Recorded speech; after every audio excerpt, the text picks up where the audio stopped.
Hey everyone, Poindexter here, and today we begin a playthrough for Interceptor Ace Volume 2, Last Days of the Luftwaffe. As the name implies, this is a sequel to Gregory Smith's Interceptor Ace, Daylight Air Defense over Germany, although you don't need to have played the first game and can easily begin with Volume 2. Both games have a player flying a daylight German interceptor in World War II against American bombers and fighters. The goal of both games is simply to survive and score as many victories as possible. In Interceptor Ace Volume 1, you begin your career in March 1943, the early days of the American bombing campaign.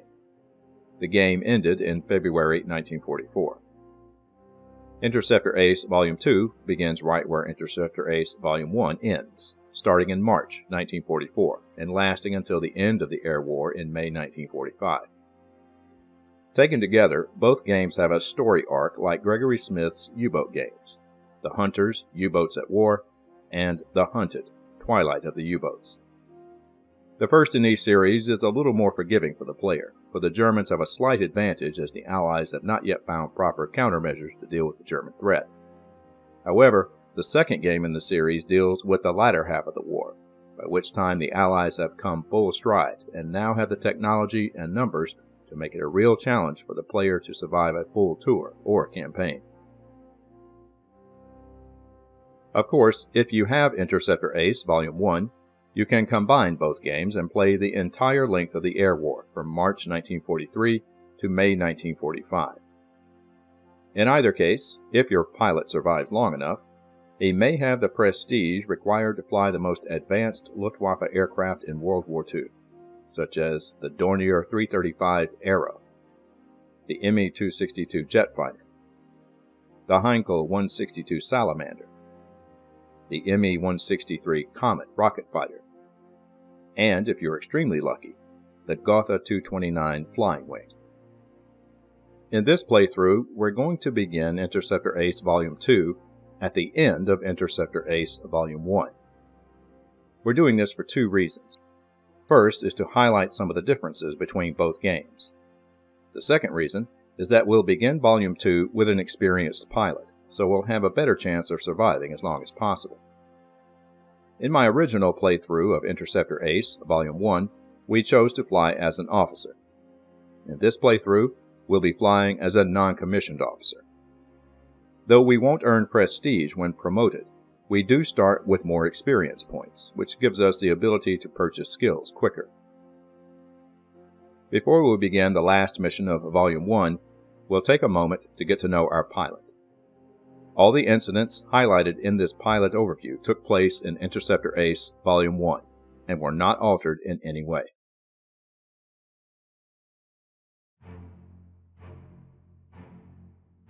Sergeant Walter Kemp began his combat career in September 1943, a replacement pilot assigned to the second group of JG-3, flying the Bf-109 G5, flying from Schiphol in the Dutch region. On his first mission, he intercepted a group of B-17s over La Pallice in France, shooting down one of the flying fortresses. However, he was immediately jumped by P-47 escorts after his attack and was seriously wounded by a bullet through his left arm. He managed to escape and barely landed his 109 safely. He was out of action for 3 weeks. However, he did receive the Iron Cross Second Class and the Wound Badge for his actions, giving him 2 prestige points. On his second mission at the end of September, he was caught in a dogfight with Spitfires before he could reach the bombers, damaging one Spitfire and forcing it to break off. His third mission was at the beginning of October 1943, and once again his group ran into another Spitfire patrol. Unfortunately, Kemp was set upon by a veteran Spitfire pilot and was shot down again, bailing out safely. The month of October was a frustrating one. Kemp shot down a single B-17 while being shot down 2 more times himself. His wingman did manage to down the P-47 that had shot him down moments before, giving his wingman his first kill. However, Kemp was awarded the Iron Cross First Class for his second bomber kill and gained another prestige point. November 1943 began with an intercept over Gelsenkirchen. the group was caught disadvantaged and was jumped by P-38 escort fighters. However, Kempf managed to outmaneuver the larger fighter and shoot it down for his third kill. After this mission, Kempf began conversion to the more robust and powerful FW-190A7. After the week spent familiarizing himself with his new fighter, Kempf went to work scoring victories at a more rapid pace. From the middle of November to the middle of December 1943, Kempf shot down 2 P-47s and 1 B-17, making him an ace and awarding him his 4th prestige point. However, he was also shot down 4 times in the same period, mostly by escort fighters. Fortunately, Kempf only suffered 1 light wound during this time. Kempf continued to gain experience as he flew more sorties and eventually learned 2 advanced flight maneuvers, the Chandelle and the Cuban 8. Along with situational awareness, Kempf became more proficient when fighting American escorts. The latter half of December was his happy time, shooting down 6 aircraft in 4 sorties, 2 B-17s and 4 P-47s. He was shot down once again at the end of the month, but was also promoted to Staff Sergeant, or Unterfeldwebel, and was awarded the Honor Goblet for 10 victories, and his 5th prestige point. At the beginning of January 1944, Kempf scored his 12th victory over a new escort, the P-51 Mustang. But January would turn out to be another rough month. He was forced to break off 3 sorties in a row after taking critical battle damage, and was shot down 2 more times at the end of the month. Kempf was seriously wounded in the scalp after bailing out of his burning aircraft, the victim of yet another P-47 attack. After recovering from his wound, Kempf was back in the air by the second week of February 1944. He was shot down once again over Schweinfurt after destroying a B-17, the victim of accurate gunfire from the bomber. 2 more missions to Augsburg saw Kempf downing 2 more P-47s and another B-17, but once again he was shot down by American escorts, suffering a light wound as he attempted to bail out. As of this moment, Staff Sergeant Walter Kempf has destroyed 16 aircraft.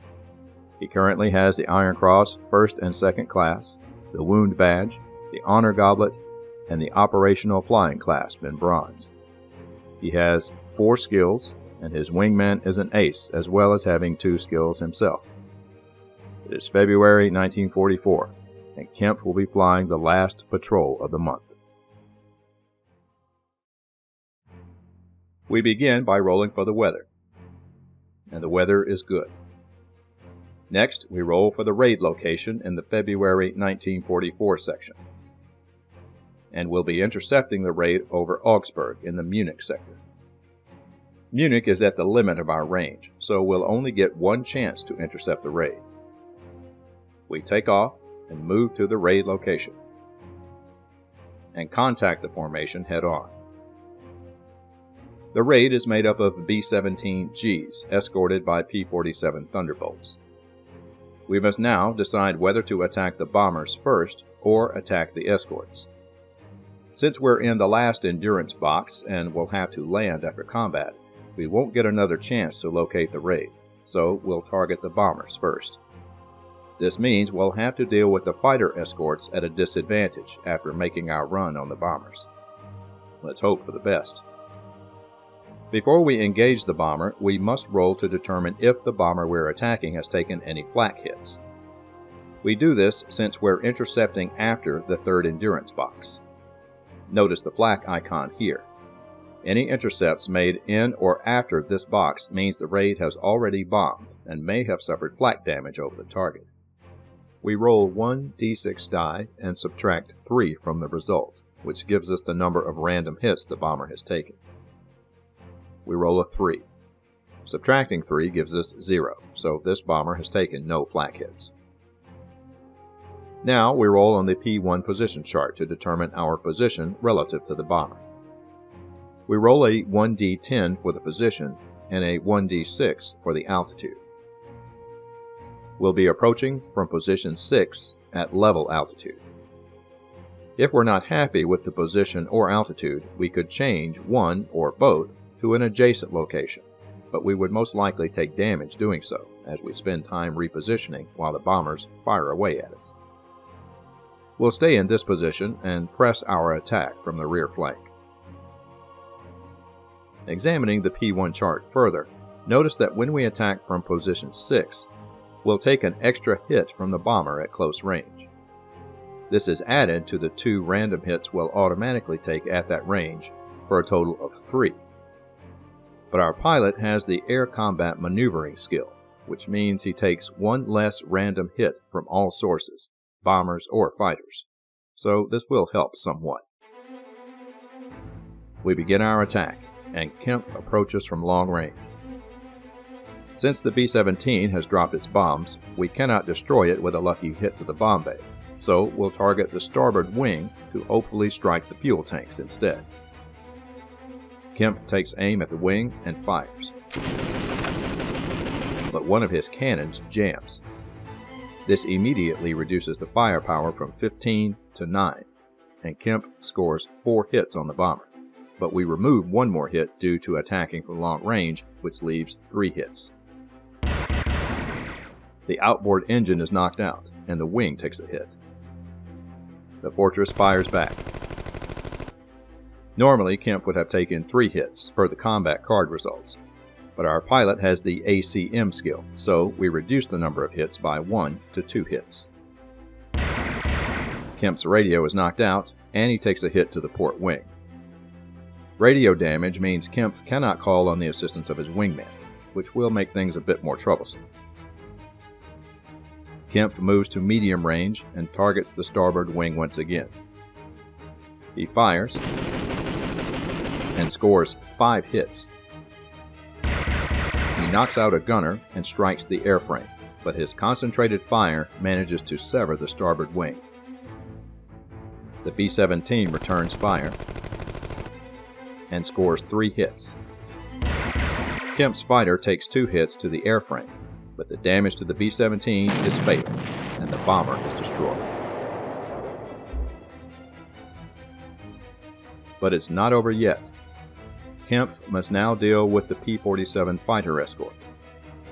He will start the combat at a disadvantage since he attacked the bombers first. We have 1 slim chance of escaping, however. We can attempt to break off combat by rolling a 1 or 2 on a D6 die. Anything else, and we'll be forced to engage the escort. And we roll a 1. Our pilot manages to give the P-47 the slip and escape. A very close call. With that, combat in this endurance box has ended, and we must land at our airfield.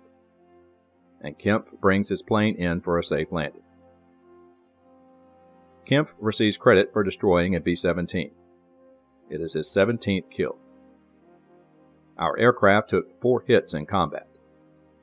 Since Kempf is an Unterfeldwebel, or staff sergeant, he has the automatic scrounging ability, which means that his fighter is quickly repaired and ready for the next sortie. We've reached the end of February 1944, and the end of Interceptor Ace Volume 1.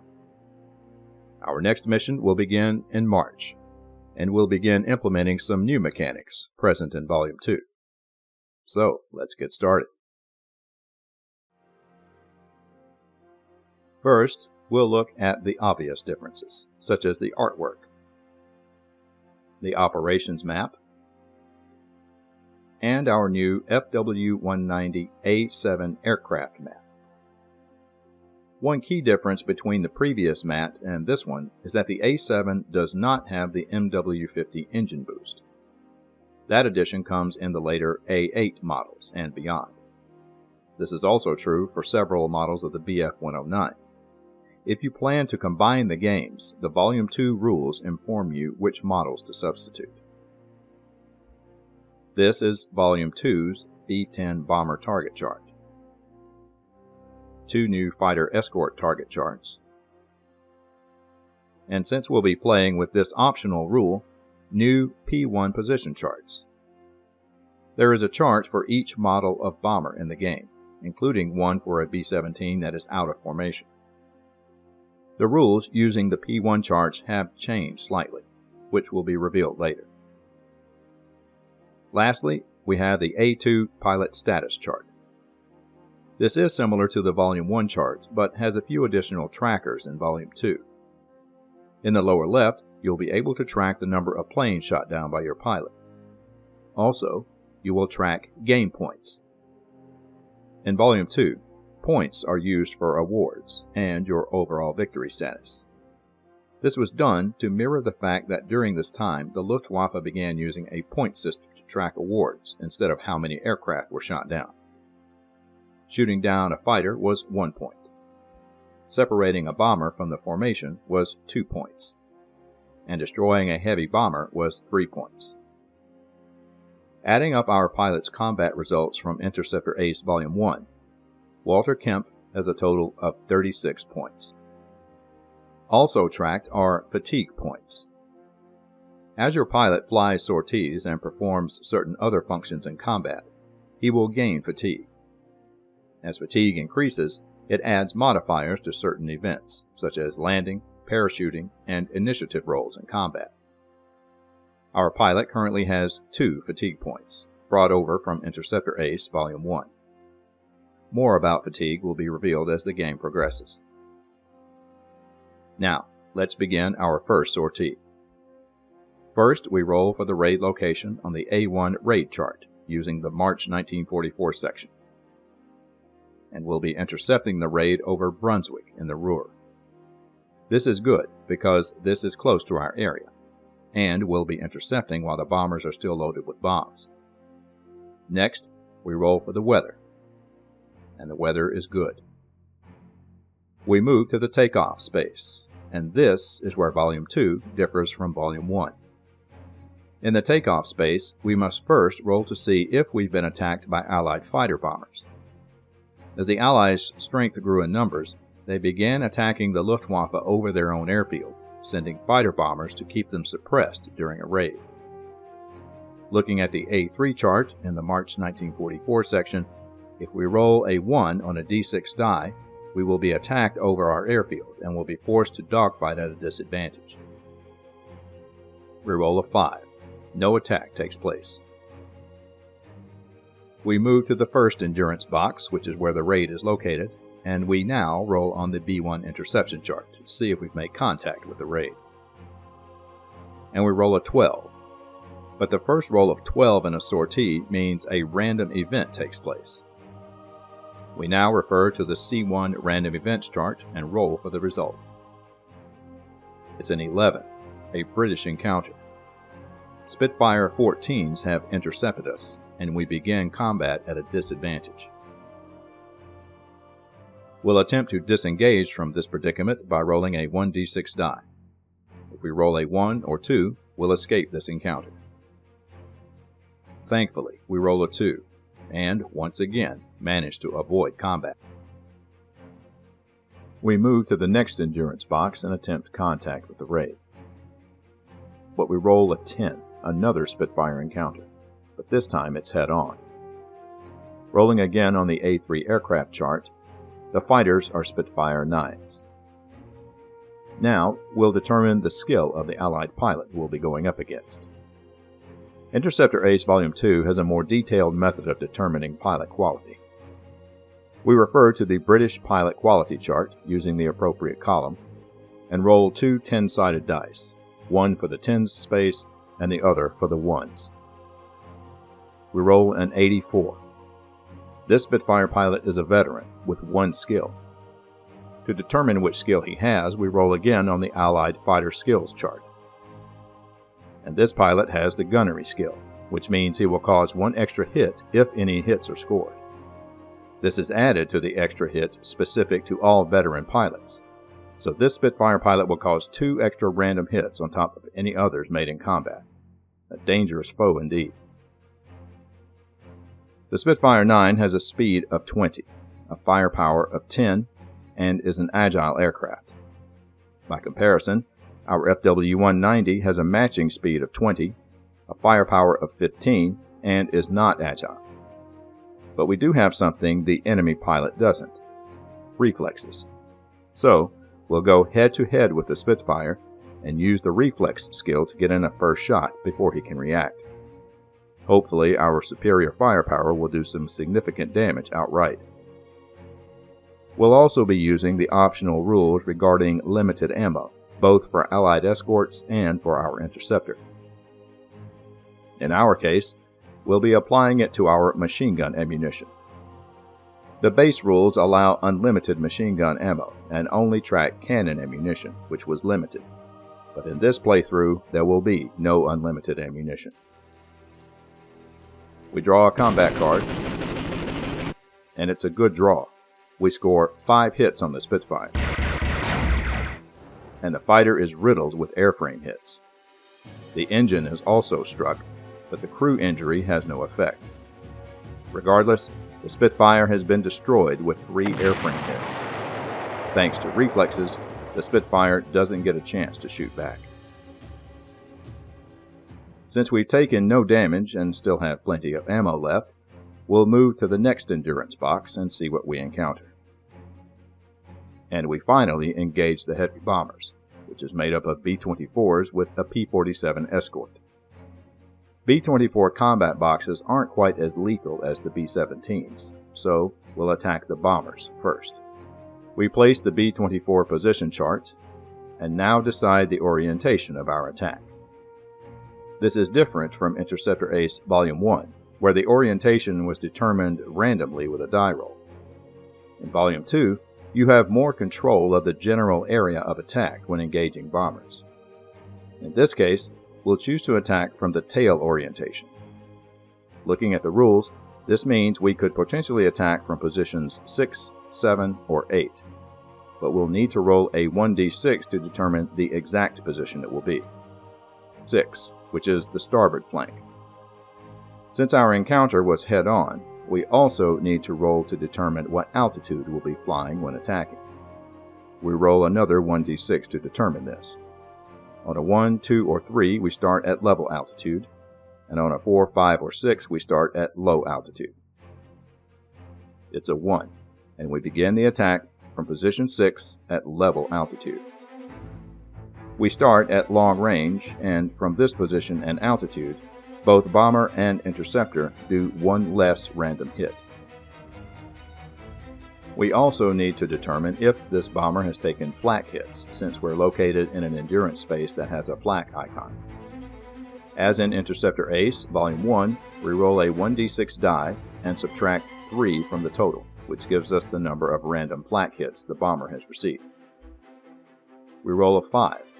Subtracting 3 leaves 2, and this B-24 has taken 2 flak hits. 1 hit has no effect, and the other strikes the inboard starboard engine. Now, we begin our attack. Since one of the starboard engines has been hit, we'll target the starboard wing to continue causing damage on this side. Kempf lines up on the wing and fires, only causing 1 hit, but does manage to knock out the inboard engine. The Liberator fires back and causes 1 hit, striking the engine armor, but otherwise causing no serious damage. Kempf moves to medium range and targets the starboard wing once again, and scores group damage on the wing. The outboard engine is knocked out, and hits are scored on the controls, wing, and airframe. With 2 engines out, the B-24 is considered out of formation.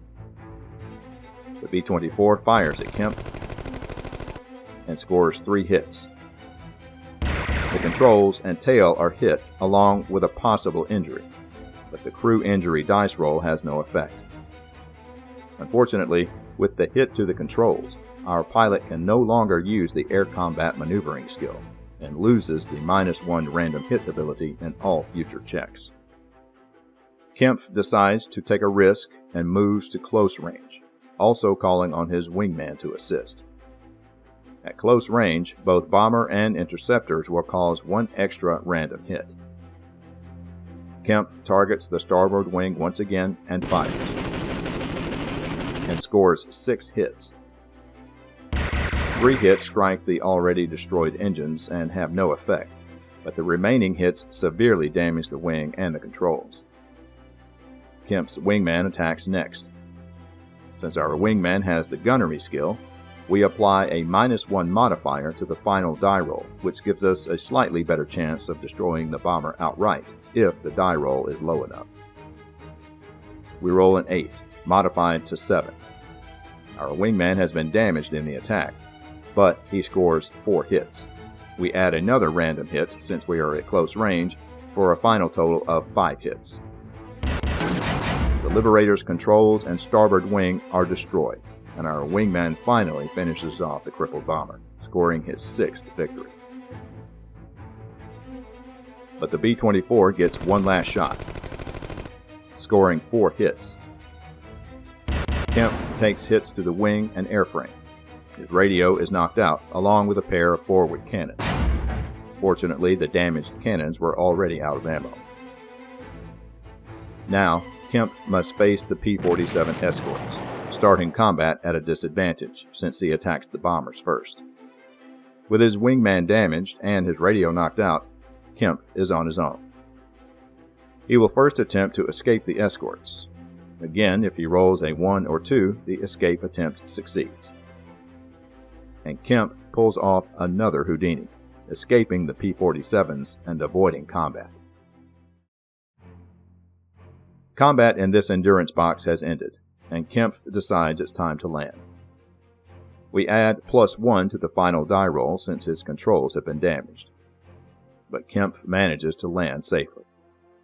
Our fighter took a lot of hits on this sortie, and 7 systems were damaged. Normally, this would automatically mean we would miss one sortie while we waited for a replacement aircraft. But the NCO rank of Staff Sergeant has the scrounging ability, which means in the event our aircraft has taken more than 6 system hits, we can check to see if we receive an immediate replacement. We'll need to roll a 4, 5, or 6 to see if we receive a new aircraft in time for the next sortie. We roll a 2, so we'll have to sit out one sortie while we await a replacement. Since we have the prestige to do so, we're going to attempt to upgrade our FW-190 to a newer model. We're currently flying the FW-190 Model A7. We're going to attempt to upgrade to the Model A8-R2. This modification of the A8 has a pair of 30mm cannons mounted in the outer wings, giving it tremendous firepower. However, we must first roll on the R2 Available Aircraft and Family Type chart. It is currently March of 1944. Looking at the chart, we'll need to roll a 1, 2, or 3 to determine if the Model A8 is indeed available. We roll a 1, and the A8 model is available. We'll spend a prestige point to upgrade. At first glance, the A8 appears no different from our previous A7 model, but there is one significant difference.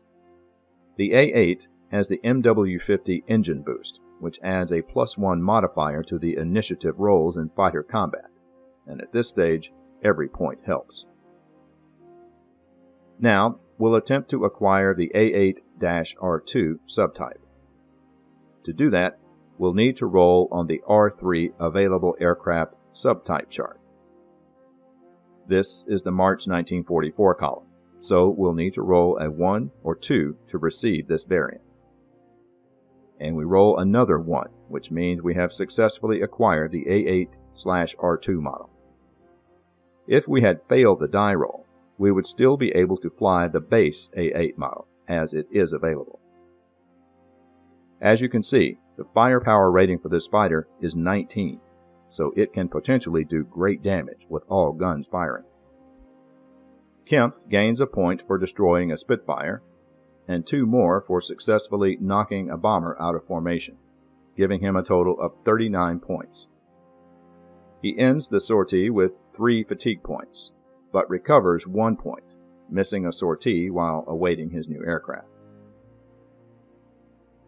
Now, we'll check to see if our pilot has accumulated any new awards. In Interceptor Ace Volume 2, awards are given based on points and not kills.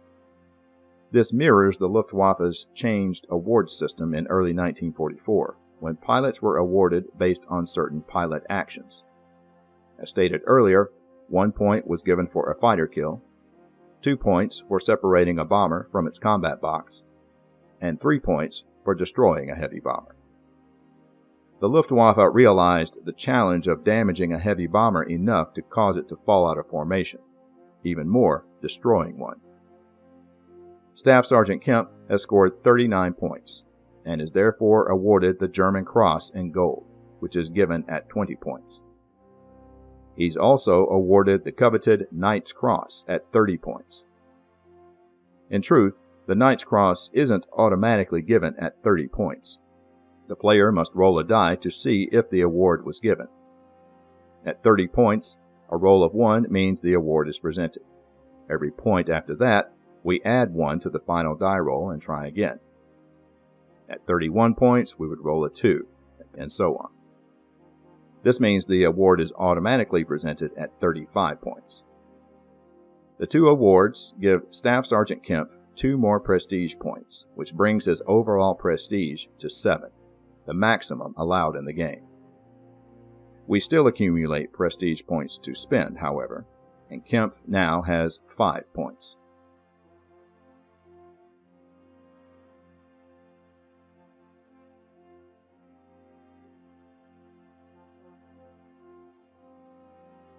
With that, our first mission in Interceptor Ace, Volume 2, is over. Our pilot was very fortunate on more than one occasion. He managed to slip away from Allied fighters several times, a rare feat since the Allies outnumber us significantly. Also, we were able to acquire an updated fighter whose extra firepower will serve us well in the battles to come. Starting the game with an experienced pilot is a big help, but it's not foolproof. The opportunities to be shot down, seriously wounded, or killed are numerous, and the odds are still stacked against us. However, we'll enjoy the victories for as long as possible, and, all things considered, today was a good day. Thanks for watching, and we'll see you on the next sortie.